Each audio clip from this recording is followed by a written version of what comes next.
And welcome, brothers, sisters, working class heroes. This is the Rich Smith Show. Thanks so much for being here today on the big program. Lots to get to, lots to talk about. Got to tell you, going to start right off in the beginning. A little disappointed today. Woke up, very excited about the potential of the January 6th hearing. Maybe maybe another bombshell, maybe a series of bombshells, maybe gonna put the little ribbon on the bow and all that stuff. Tie the yellow ribbon around the criminal referral package. Then I found out postponed. Little depressed about that. But here's the thing. The reality is.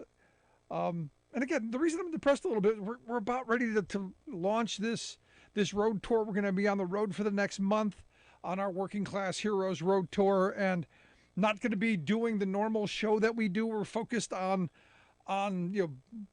really just going into communities and talking to workers and focusing on working class issues. And we're not going to really be doing the daily show that we normally do. So this was kind of like one of the last things we were going to get into.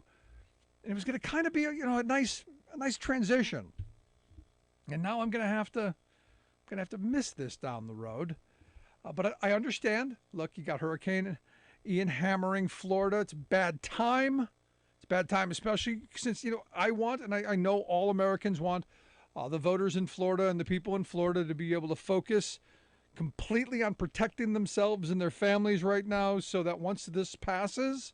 And it will pass, and we get all past this and clean up and do all that, they can then focus all of their attention right where it then belongs, and that is the criming of Donald Trump, and holding people accountable. So let's get past this.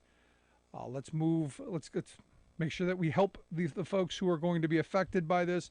And I know the White House is already making plans. Wheels are already in motion. Before the first drop hit the ground, they were prepping. That's what you want out of an administration. Unlike the last guy, who evidently now is, while Florida is being slammed, is begging for money. Because that's the right thing to do. Oh, please help us. Because with rain, sleet, snow, hurricane, the con does not stop. So the billionaire needs your money.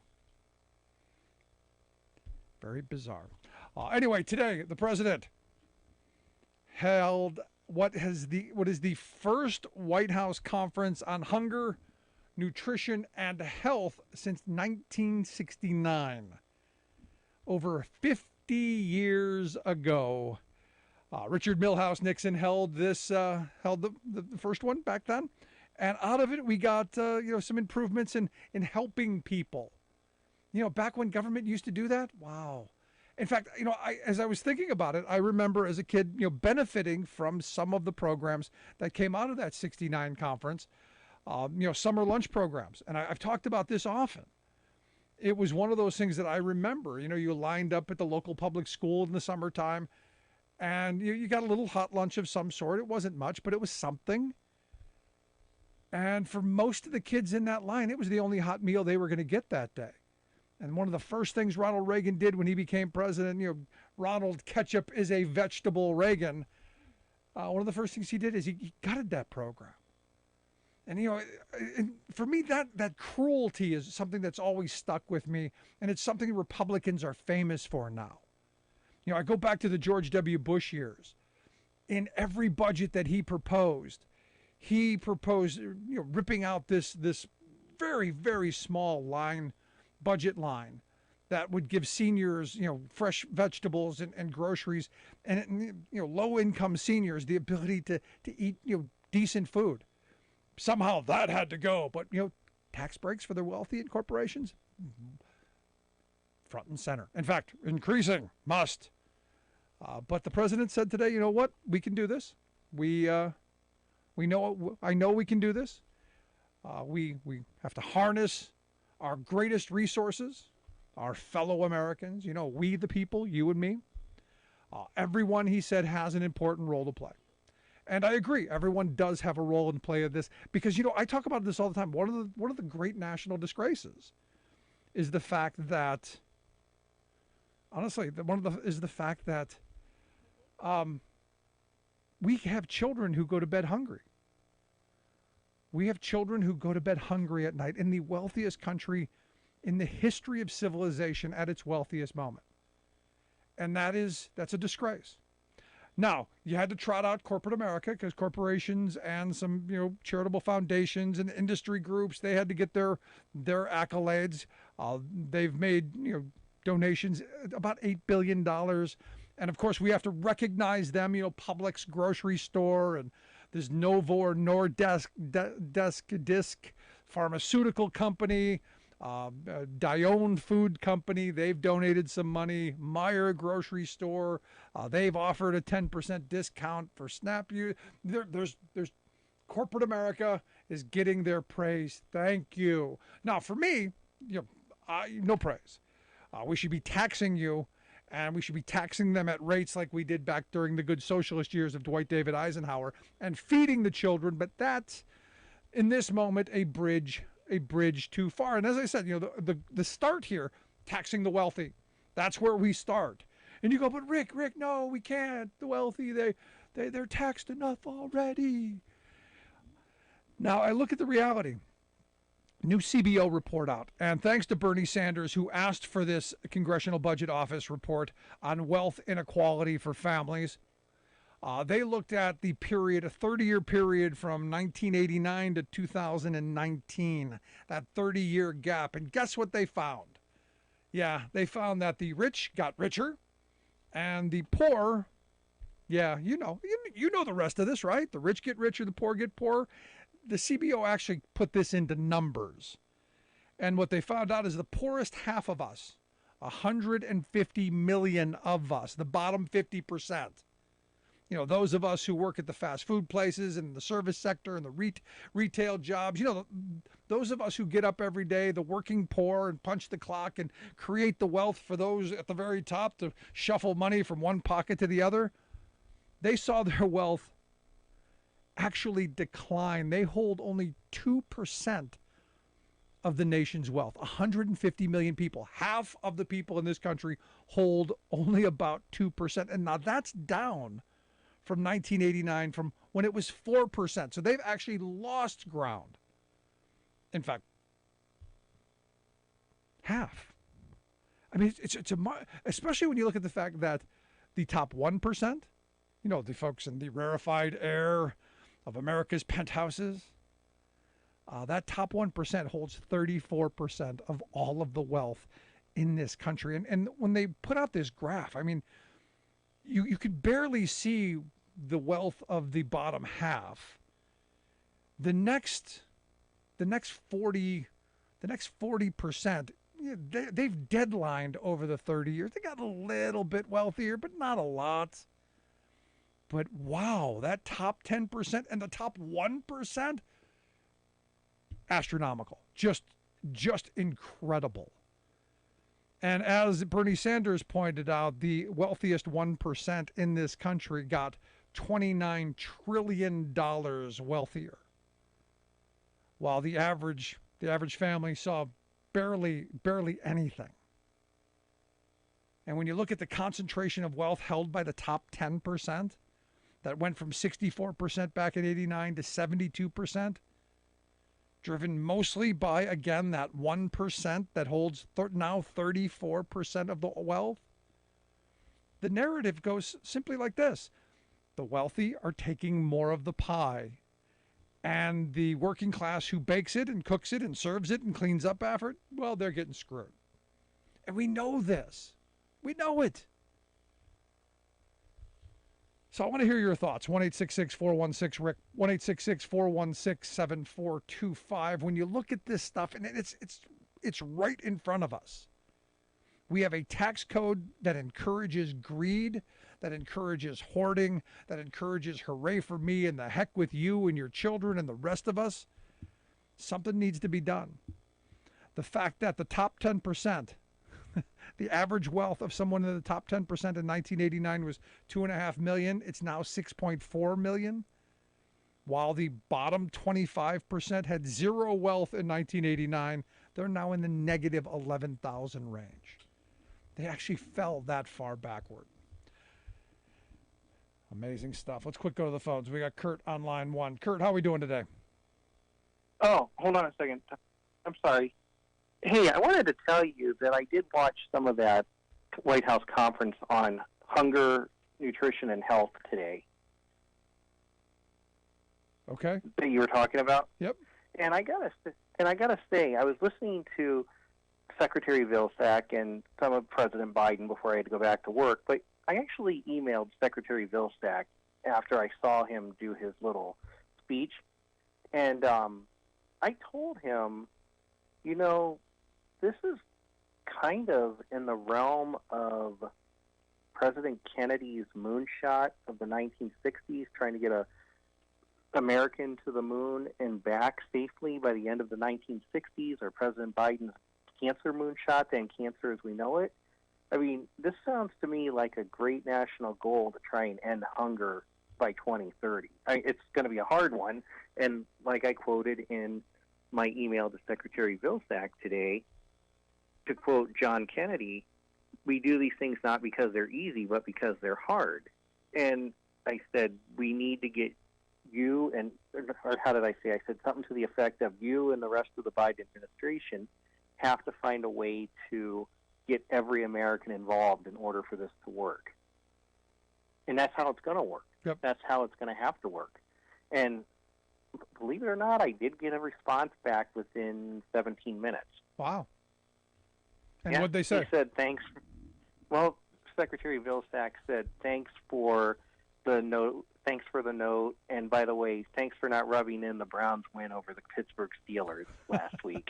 So you then know that someone actually read that and that was a bit personalized. It wasn't because my mind's going, well, that was an automated response. So they didn't automate the response, the Browns response there, though. No, because it was actually him, because I do have his personal email address. Well, outstanding. So how do you think we get to this point? I mean, I've said, look, I have friends who say, we need to go the religious route. The churches need to do this, and this whole route. We need faith-based initiatives. And I go, we tried that. It hasn't worked. We've done a lot of that stuff. It hasn't worked. Where do you see us going? It needs to be a public. I think it needs to be a public, meaning the government and private industry working together. That's how things used to work. Where the government and private industry kind of partnered together and worked together to make this happen. Sometimes the old ways are good. Find a way for everybody, from the youngest person in the country. Think about it. Before you and I were even born, how did we get to the moon? How did we get to the moon? Do you know how? No, go ahead. Tell me. Okay. President Kennedy actually made it so that everybody had a stake in it. Kids, young school children, used to go to school and buy savings stamps to help fund the NASA research to help get to the moon by the end of the 60s. We need to find a way to get young people involved. When we were going to school, we had those Campbell soup label drives. We need to do something like that in order to help get money out there to help fund research in some way. But I just think we need to find a way to get every human being involved so they can have a sense of a national goal again. And what better way at this point than trying to get rid of hunger by 2030? It's going to be a tall order, no pun intended with the order thing, but it's going to take a lot of initiative, it's going to take a lot of involvement, and it's going to take a lot of convincing that everybody, kind of like ask not what your country can do for you, but you can do for your country kind of stuff. Yeah, here's the thing, Kurt, and this is where my mind goes. It shouldn't be this difficult. It should not be that hard. Well, I don't know anyone. I know no one. No political stripe, no red hat, no blue hat. I know no one who isn't appalled by the fact that we have children who go to bed hungry. We have veterans who are homeless. It seems to me we just haven't had leadership to move us in the direction to do away with this. And I'm glad President Biden has taken this by the horns. This seems like a simple fix to me. The problem is money. And what we need to start doing is talking about taxing the people who have it, the very How well-to-do about who we have do done this? way too well How for about way how about too long. That's what we need to be doing. It seems how simple to about we me. do We this? need money. We need put food on the Okay. table. We need to feed Okay, children. the simple thing. Okay, then the simple thing would be, how about we do this? We go back to a 74% tax rate before Ronald Reagan. Yes. Good start. I'm with you. Go. We also make it so that big pharma and big oil will be forced to pay windfall taxes, and it goes into something like that. A portion of it goes into that, as well as research and development on other things. You know, but we still need to make it so that people feel like they're involved in Yes, it too. and this is I don't where know how. this is where Kurt, where I go to this point where um, you explain to people what we're going to do with that increase in tax money, that revenue that's coming Right. in, and where it's going to go. It's going to go to feeding children. It's going to go to getting homes for veterans. It's going to go for ensuring that we get drug and Alternative alcohol sources of treatment for people energy. who need it. That we do the missions. That we do the work that needs to be done. I don't know anyone who's against that idea. You mean like when Jimmy Carter put solar panels on the White House? Yep. I remember Some of that. the money that was going to be raised for that was going to go into research and development for alternative sources of energy. Yep. Yeah, I remember. Yeah, Yeah. and unfortunately Reagan poo-pooed it, and 45 years later, look where we're at. Yeah. But you're right. I mean, I'm probably overstepping it a little bit as far as what needs to be done, and it's probably simpler. But I don't know. There's got to be more to it than just that. But you're right. We need to start raising taxes on some of these higher wealthy people, and I would start with raising the tax rate, the top tax rate, not on everybody, the top tax rate on people making over a certain amount by up to 74%, like it was before 1981. Yeah, it's That's not even what it's we not need even to a do. percent. It's not even an income because these people aren't making incomes. These people are and we need to change what is income. These are people who are Okay, how accumulating about massive capital amounts of gains? wealth and assets. That's where, Capital gains and inheritance taxes. Yep. Or not inheritance, but inheritance and everything like that too. Yeah. That's where you need to go first. Like Joe Kennedy did to help pay for colleges. He just taxed pennies on the dollar from the time he was the Securities and Exchange Commissioner under FDR. He made it so that in order to help pay for public college for 30 years, up until I think after his son was president, maybe a little after that, he charged pennies on the dollar, taxed pennies on the dollar on capital gains, and that's what helped make it so that we could fund 80% of college tuition to public universities, colleges and universities, and you and I were only responsible for 20%. Yep, that's what we need to go back to, a transaction tax, and you're absolutely right. But Kurt, I appreciate the time. Good stuff, man. All right, thank you, and you have a good night. Hey, and by the way, good luck on your trip. Thanks so much, Kurt. Appreciate it. I'd love to hear your thoughts. Email me, rick@thericksmithshow.com. If you've got a thought, give us a call, 1-866-416-RICK, 1-866-416-7425. This is The Rick Smith Show. We're working people. Come to talk.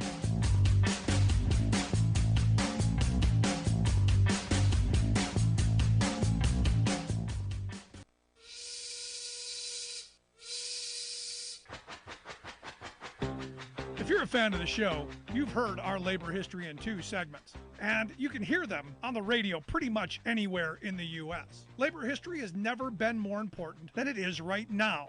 So here's what we'd like you to do. Tell a teacher. Tell a teacher that labor history is important and that they can get digestible 2-minute lessons that are absolutely free. Free to download, free to use, free to share. Tell a teacher to go to thericksmithshow.com/history and help us put labor back where it belongs, in the classroom. You know, generations of American workers fought, bled, and died to build the American way of life. It's our job to keep their stories alive. Go tell a teacher that we're here to help them do just that. Find us at thericksmithshow.com/history today.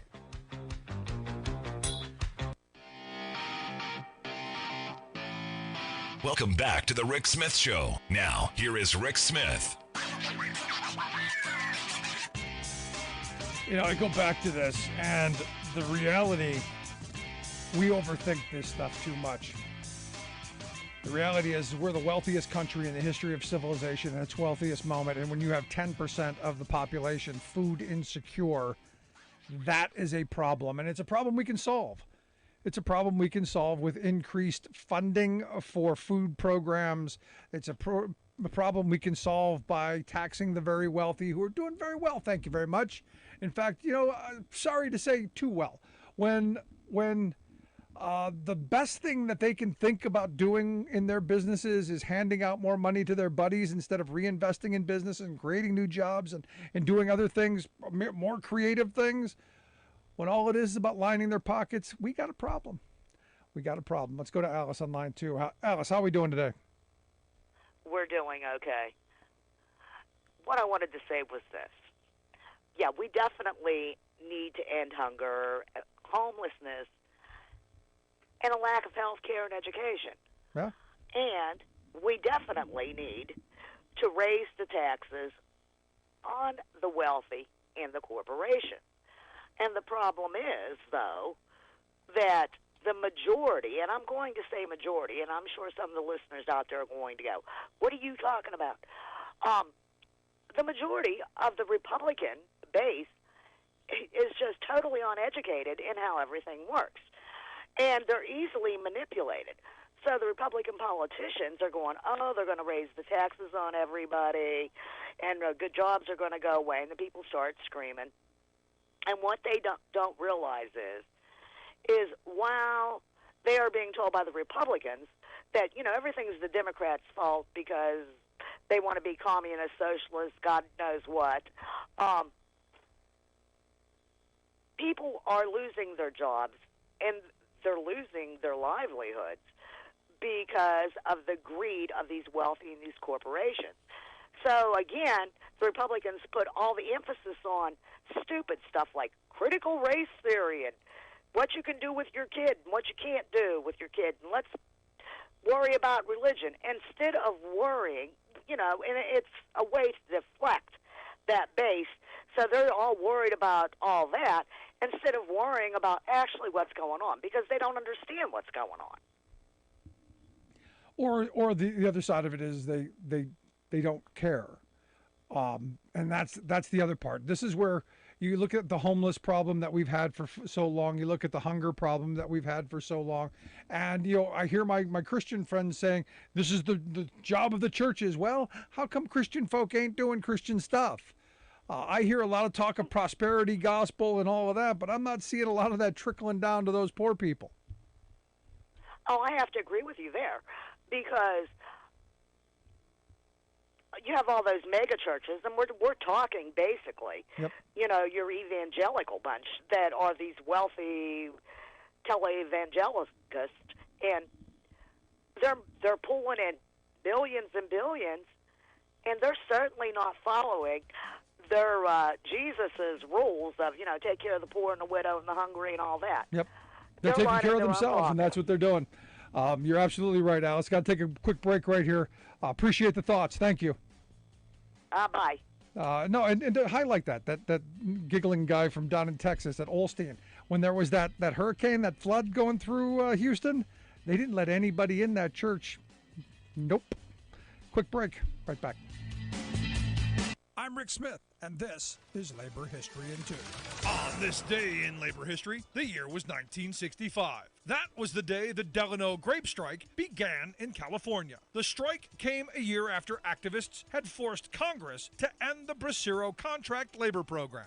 The Filipino Agricultural Workers Organizing Committee, led by Larry Italong, Philip Vera Cruz, and others, called the strike against the Delano growers and the Coachella Valley grape growers. It had been a record harvest. Farm workers demanded higher wages, humane working conditions, and union recognition. When the growers refused, thousands walked out of the fields. A week later, the Mexican-American National Farm Workers Association, led by Cesar Chavez and Dolores Huerta, joined the strike. It was a historic moment. Within a year, the two unions would merge to form the United Farm Workers. the union sent strikers to the Oakland docks to persuade the longshoremen not to load non-union grapes. Many of the Filipino workers in the San Joaquin Valley worked in the Alaska fish canneries organized by the ILWU in the off-season, and so the ILWU honored their union brothers' request. Thousands of cases of grapes were left to rot on the docks. This initial victory led Chavez to organize a grape boycott against heavyweights DeGiorgio and Shenley Industries.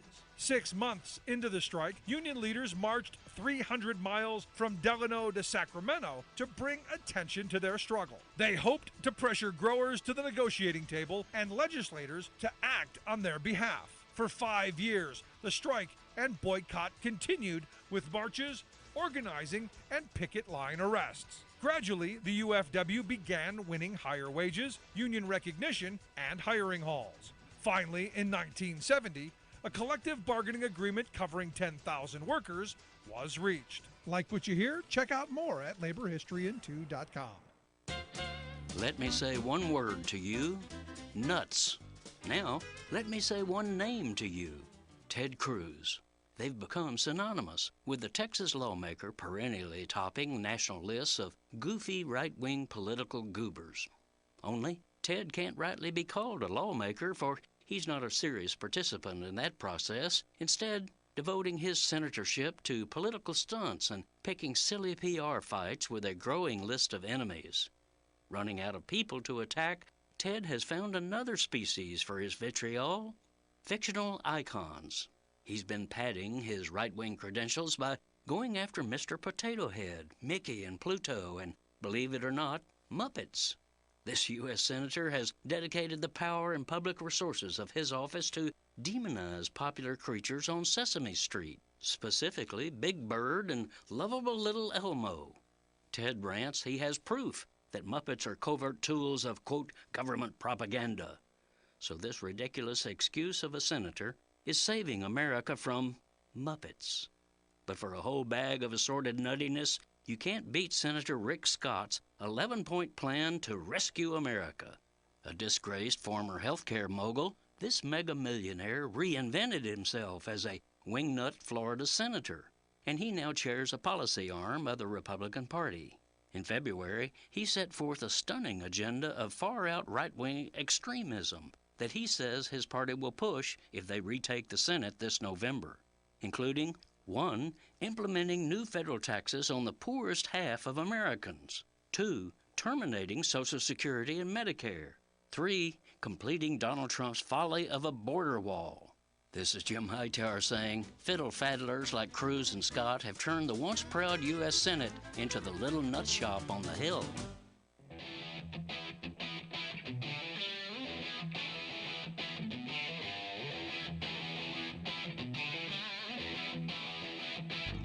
Welcome back to the Rick Smith Show. Now, here is Rick Smith.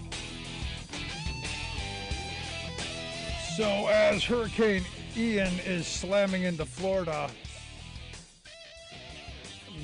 I'm hearing a couple million people now already without power. Kind of makes you go, boy, I'm glad we got someone in the White House who's not vindictive and holding back aid just because. And I want to remind people that the senator from Florida, Marco Rubio, and the governor of Florida, Ron DeSantis, both voted against the aid for the victims of Hurricane Sandy when they had the chance to do that. So just kind of one of those things to think about. Anyway, here to share some thoughts on what's going on in Florida, I've asked Rick Wilson to come talk with us. He is a Florida resident and there now. He is also the co-founder of the Lincoln Project. Rick, thanks for taking time for us. Rick, thanks for having me on. And I want to say I'm up in North Florida where it was pointed at us for a couple days, but turned away. And our thoughts here in our family and with our team at the Lincoln Project are very much with the 1.6 or 1.9 million people right now who are without power, and we are praying hard for the folks in Orlando. It is still approaching Orlando. It is between a 2 and a 3 as of right now still, and it is beaming right towards Orlando, one of the biggest cities in the state. And this unfortunately, it's not done doing damage. and it's horrible. And and our thoughts are with the folks there as well. But I keep coming back to this moment where grateful that we've got a guy in the White House who is already Yes. planning for the response, is already got the wheels moving in the direction to help people and do the right thing, and not because it's political, but because it's the right thing to do. Yeah, I mean, as you and I were talking about just before we came on the air, no one's going to wake up in the morning and wonder, hey, is Joe Biden's response going to be to throw paper towels? Is it going to be to, well, as Trump did in California, make fun of them and say, oh, you should have raked your forests. Too bad about the fire sweeping your state. And look, Florida is a state that is very vulnerable to this kind of disaster. And governors of both parties over the years, at least of my political and observational career, have either risen or fallen by how they handle not just the technical parts of this, but how they relate to the victims of these storms, how they relate to people who are injured by these cataclysmic storms and these events. And this one is, I mean, look, it's as big as anything I've experienced in my lifetime since Andrew, and I was down there for Andrew. In 1991, I came down there. I was working for the federal government at the time, and came down for Andrew, and it was unbelievable. But this storm is going to do. It's going to. Andrew punched Miami and then went into the Everglades. This is going to be a much worse scenario. This is terrible. And look, this is not going to stop. We're going to have these time and time again, and response is important, but also figuring out how we deal with this and how we evacuate people. And Sure. I spent the day looking at Twitter and hearing people saying, well, everyone should leave and everyone should evacuate. And you go, yeah, not everyone has the resources to evacuate every time there's a scare. Not everyone has the ability to go. Some people have to hunker down, and this is where Sure. this is where government has to step in. Well, it is one of those moments where the vulnerabilities of many people in the state of Florida that play out, because we have such a large population of seniors, because we have such a large population of people who live in manufactured housing and trailers, because we have so many people who are dependent on they have to drive. There's no public transport here in Florida to speak of, and you can't move people at scale out of a place like Fort Myers or a place like Cape Coral. Those have very thin public infrastructure as that sort of stuff goes. And it's hard to organize it, and it's hard to motivate people to leave in the state of Florida because, this is a state full of very stubborn people. I'm a fifth-generation Floridian, and I can tell you there's a sort of point of pride with most Floridians, like, oh, I'm not going to go for a 1 or a 2. Well, this was a 4, maybe a 5, as it came ashore. And it is the damage we're going to see when the sun comes up tomorrow. I can't even imagine it yet, Rick. It is a heavy weight. Now, you said this is something that's happened, multiple times over the years, and it's almost a sense of pride to live through it. Do you see things getting worse? Do you see, as someone, look, I just read the news. I have never been through a hurricane. I've never seen the devastation up close and personal until far after we were down for Hurricane Katrina in New Orleans in the aftermath to help clean up and stuff. But the power, the devastation of it happening. Are things getting worse? I mean, is climate change making things worse? Where do you put all this in the spectrum of where we are? We had Cat 4s and 5s that have hit Florida before the point where the climate change problem is as evident as it is now, and maybe the frequency is changing. But Florida has always sort of been uniquely vulnerable, just given our geography, to this kind of thing. And I do think we're obviously going to have to plan for, and no matter where the climate trend line goes, we need to plan for the worst. And you can't have a state where, look, 50% of the population of Florida, here's a scary stat for you. 50% of the population of Florida lives within 5 miles of the water. 50% of the population of Florida lives within 5 miles Wow. of the water. And it's low slung. It's low. I mean, 2 days ago, it was supposed to hit Tampa. Now, my parents live in Tampa. And my sister lives in Tampa. And, you know, they were in the evacuation zone where a 9-foot storm surge like came ashore today in Southwest Florida. They would have been underwater. And they did not want to go. So half of this is sort of psychological. We've got to prepare people that a storm like this is not something you fool around with. And if there are going to be more of these 4s and 5s, then we've really got to shake people out of the idea that, you know, you can ride it out. I'm really concerned about Florida from a 30,000 foot sort of an economic perspective, because we are a state that for generations was considered very affordable, and people moved here. They came here from Michigan, Wisconsin, Ohio, New York, Pennsylvania, New Jersey, Massachusetts. They came here in droves because housing was cheap. Well, now we have a huge housing crisis in Florida. The prices have gone through the roof on everything, on both housing prices per se and on rents. And, you know, when we end up with a storm like this, we're probably going to lose thousands and thousands and thousands and thousands of units, both of rental properties and of homes, of you know, mortgage homes. And, you know, I am concerned that the insurance market here, which has been, you know, in collapse for a long time, and, you know, it's going to completely go under and cost, you know, average Florida families vast increases in their property insurance rates. I mean, look, my property insurance has gone up about 3 times by a factor of like 3 in the last 5 years. I can't imagine what it's going to do for people who are in the really bad parts of the state for storms. And honestly, I mean, you know, fact, it matters to me. I don't like paying that much money, but I can more easily afford it than a lot of people. And I worry that we're going to end up with, you know, a whole class of citizens in the state who cannot afford to insure their homes or their, you know, or their property, and it's going to be catastrophic if this keeps happening. No, and what you end up may having is people leaving the state in droves. You will. That's what will eventually happen, Rick, is you'll end up getting folks who say, I thought it was paradise. I liked having, you know, I liked having, you know, 8 months of beautiful weather and, you know, 4 months that kind of not so great with humidity and storms.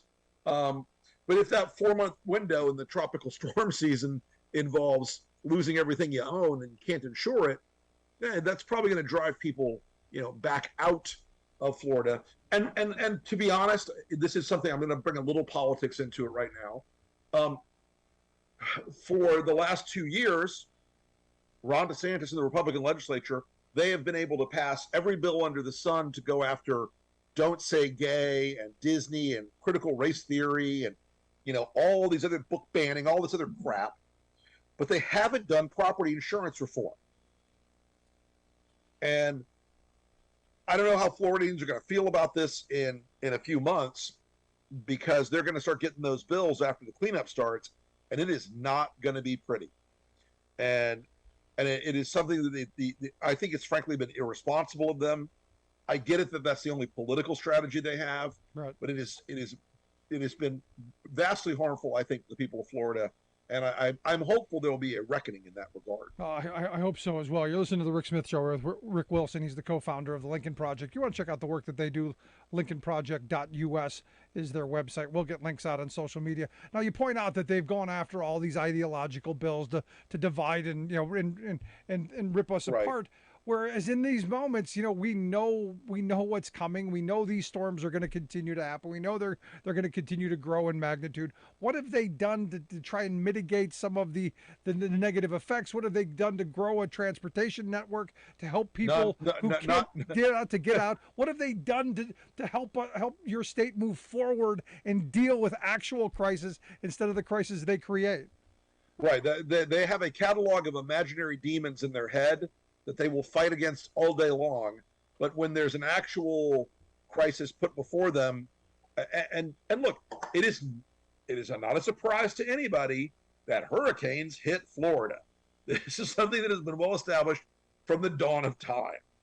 But they get a quicker political payoff. Nobody gets to go on Fox News because they did something good to fight against, to mitigate hurricane damage or improve the transportation system, or to train people on how to evacuate. And look, there are people in the Florida government right now, not in the political side, but in the emergency management side, who are breaking their tails and who are doing everything they can to help those people down there. And I'm not criticizing those folks at all, but the legislative process in this state is about rewarding major donors. It is about rewarding big developers. And there are very few incentives to improve the ability to be resilient in a situation like this.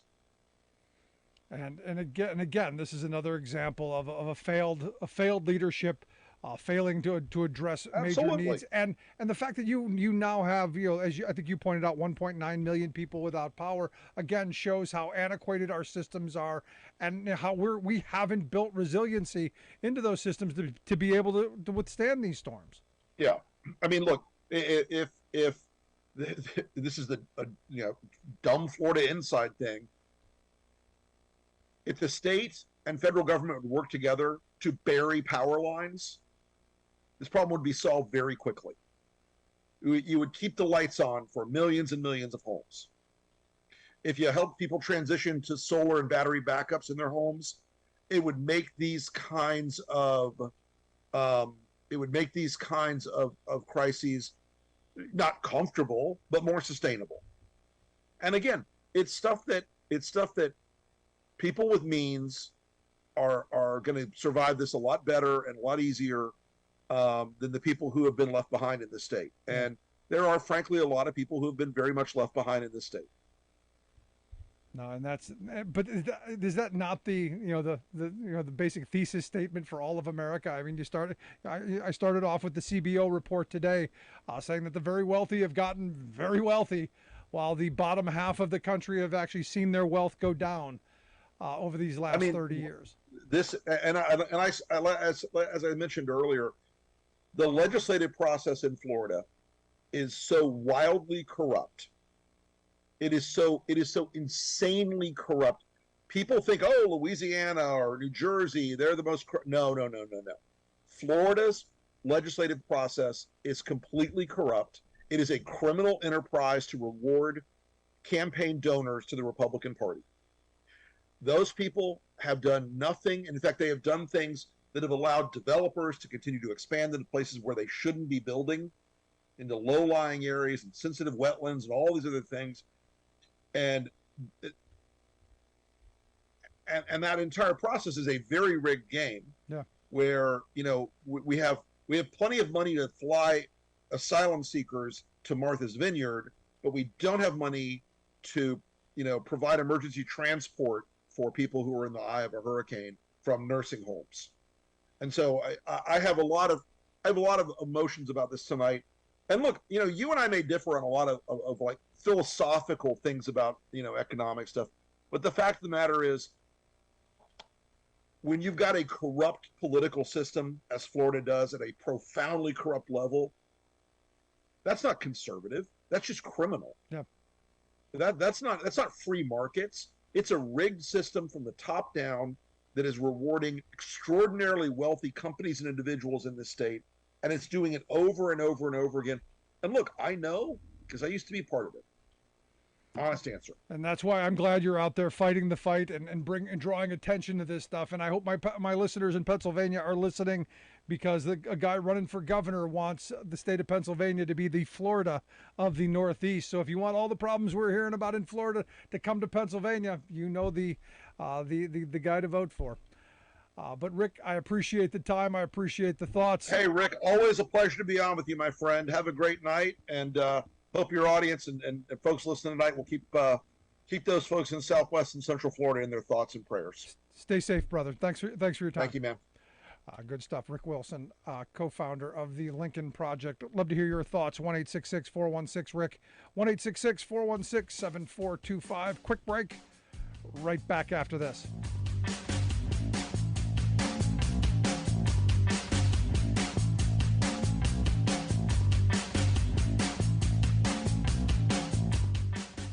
I'm I'm Rick Smith, and this is Labor History in 2.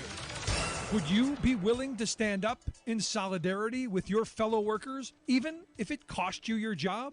Well, on this day in labor history, the workers at Mersey Docks and Harbour Company in Liverpool, England, answered that question. The year was 1995. 329 Mersey dock workers refused to cross a picket line that was being walked against another company on the docks. The workers at Torside had been fired for protesting against erosions in job security and increasingly unpredictable scheduling. They were speaking out against the casualization of their labor. When the Mersey dock workers would not cross the Torside picket line, they too were fired. Dock workers across the world stood up in solidarity with the Mersey workers against this unjust treatment. They knew if it could happen in Liverpool, it might happen anywhere. Pickets sprung up from Norway to Japan, from Australia to Italy, and into the United States. It was a global outpouring of solidarity. The strike wore on for 850 days. 1 year into the strike, dock workers held an international day of action in support of the Liverpool workers. Finally, 2.5 years after they were fired, the dock workers agreed to a settlement. They did not get their jobs back, but they did get severance pay. A film was made about the struggle. The proceeds were used to purchase a bar in Liverpool. It is known as the Dockers Pub and has become a space for working class organizing. The International Dock Workers Council was also born from this strike. Today, the council has 90,000 members, a lasting movement of solidarity. 20 years after the strike, dock workers from across the world gathered in Liverpool to remember the struggle. Labor History in 2 brought to you by the Illinois Labor History Society and The Rick Smith Show. You're listening to The Rick Smith Show, where working people come to talk. 1-866-416-RICK, 1-866-416-7425. Check out the website, thericksmithshow.com. If you miss any portion of the program, make sure you grab the podcast. Let's go to the phones. Got Andrew on line 1. Andrew, how are we doing today? Doing great. Rick, that interview was fabulous. That was so good, so informative. And boy, he was spot on with everything. Rick's a good guy. My second point is, while I'm in Detroit now, I grew up in Rhode Island, and I lived through Hurricane Bob and Hurricane Gloria, and those hurricanes were nothing like this monster hitting Florida now. Yeah, our thoughts are with the people in South Florida. And look, you know, as I said at the beginning, I'm grateful we got somebody in the White House who's going to get the folks the resources that they need without which hat they're wearing or which allegiance they've sworn to. We're just going to help people, and I take solace in that. But my point for calling was about the taxation points that people were bringing up earlier in the show. I truly believe we need to tax the very wealthy in this country, but be careful about the idea of taxing corporations, because won't they just put off their increased taxes onto the consumers? The other idea is, you know, we hear about constantly on these corporate news programs every night about the inflation is comparable to 41 years ago. No, tell us the truth. Tell us who was the president when the inflation was this high. Then tell us what the inflation was 40 years ago. Wasn't it like 17%? Yeah. And our inflation right now is like 8%. And the inflation back 40 years ago was our country did it to itself, where this is global inflation right now. We need the problem with the Democrats is messaging. They don't do it. And if they would join up with a group like the Lincoln Project, who does messaging perfectly, maybe we could get somewhere. No. See, but the difference is the Lincoln Project are former Republicans. They understand the messaging. They understand that they understand that you don't do things in a million words that you can do in 5. So it is about being straight and forthright. But I want to talk about your tax idea for a second. Because you go back to the era that a lot of my MAGA hat wearing friends like to point to as the greatest era in American history, and that's the late 40s, 50s, 60s, that golden, that Norman Rockwell Leave It to Beaver era that I've been talking about for a while. We did that by having high taxes on the very wealthy, top marginal rate of 92% on rich people, a corporate tax rate at 56%. We were taxing corporations at a very high rate. We had strong government investment in things like infrastructure and healthcare and education, and also we had very strong unions. So for me, the corporate tax part of this incentivizes corporations to invest in their business instead of just loading their pockets. My problem with where we are right now, Andrew, is you look at all these stock buybacks. These are corporations telling us, yes, taxpayer, yes, Andrew, yes, Rick, you've given us all these tax breaks. In fact, you've given us so much, we don't know what to do with all this cash other than divvy it up amongst ourselves. We gave these tax breaks because they told us they were going to create jobs, they were going to reinvest in new plants and equipment and workers and all this stuff, and they haven't. And you go back to that golden era of the American working class, they were investing in their businesses. They were reinvesting in machinery and raises for workers and healthcare, and they were doing things, I think, in a better way. So for me, a higher corporate tax rate is going to make those people go, well, screw this. I'm not giving money to the government. I'm going to reinvest it in my business. So for me, it's a different incentive in my view. So that's where I come from. What about the threat of windfall profit taxes on these corporations? I'm in favor of it. I just don't think it's enough. I think if you have a high tax rate, I think it's universal across the board based on size of government of your company, like we had in the past. Small businesses got a lower load, big businesses paid a heavier load, and just like the wealthy paying 92% tax on that dollar over $1.6 million in today's wealth. They didn't pay that. They opted to do other things with their money. They gave money to school, to colleges, to put names on buildings, to hospitals. They did all kinds of things with it to help the community as opposed to just lining their pockets. So for me, it's about incentives. And a higher tax rate, I think, does change that calculus a little bit. At least that's my view on it. And last, my idea on inflation is, this is worldwide, but we can control it somewhat in this country. We cause inflation. We the buying public. If we don't spend the money on these very high-priced items, yep, it will force them to rethink what they're going to do. And real quick, if I can add in this real quick, I think what the government needs to do, what Biden needs to do, is we need to start talking about antitrust. A lot of our inflation is due to the fact that in industry after industry, you have a handful of companies that control the industry and there's no competition. In the old days, you'd have, one player who wants to get a little bit more of the market share, lowering their prices or keeping their prices low to get that market access. You don't have that now. You've basically got a system that's all collusion because they're lining their pockets. But Andrew, I appreciate the call, man. Good stuff. Spot on, Rick. Thank you. Thanks, brother. Call back again anytime. Got to take a quick break right here. If you've missed any portion of the program, make sure you grab the podcast. Always there, always available. Share with your friends. You got a question, thought, comment, something on your mind, make sure you email me, rick@thericksmithshow.com. Anything you got on your mind. In fact, ugly stuff goes to the top.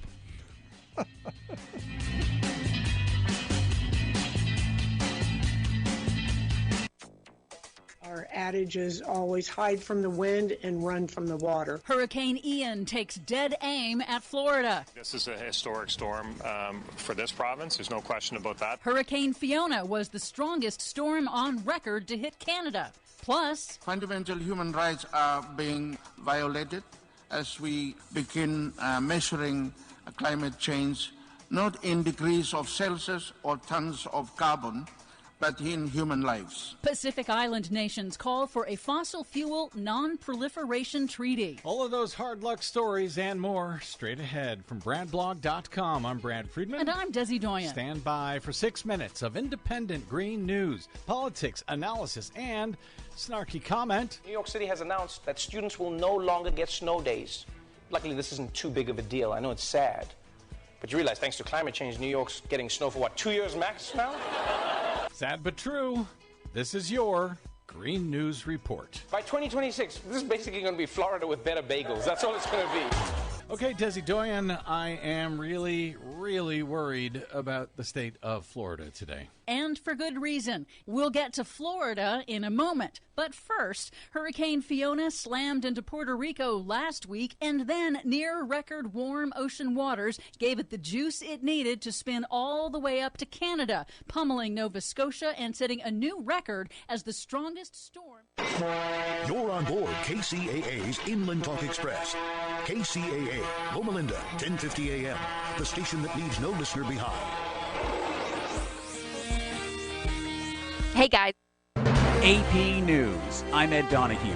The Pentagon says Russia is getting help from Iranians in Crimea with drone strikes. In terms of what that means, obviously, again, we continue to see Iran be complicit in terms of exporting terror.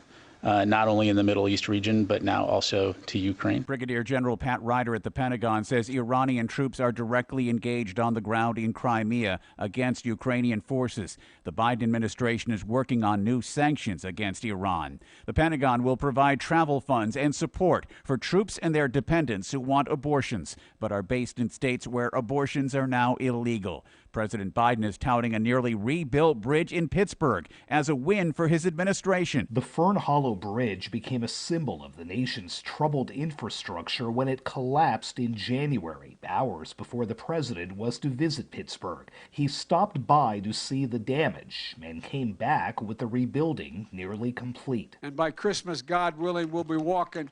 I'm coming back to walk over this sucker. Saying his infrastructure law helps speed that timeline and is helping rebuild the nation. When you see these projects in your neighborhoods, cranes going up, shovels in the ground, I want you to feel the way I feel. Pride. It was the president's latest stop in a bid to sell his administration's accomplishments with the midterm elections fewer than 3 weeks away. Sagar Magani, Washington. Now that Liz Truss is out as British Prime Minister, who will replace her?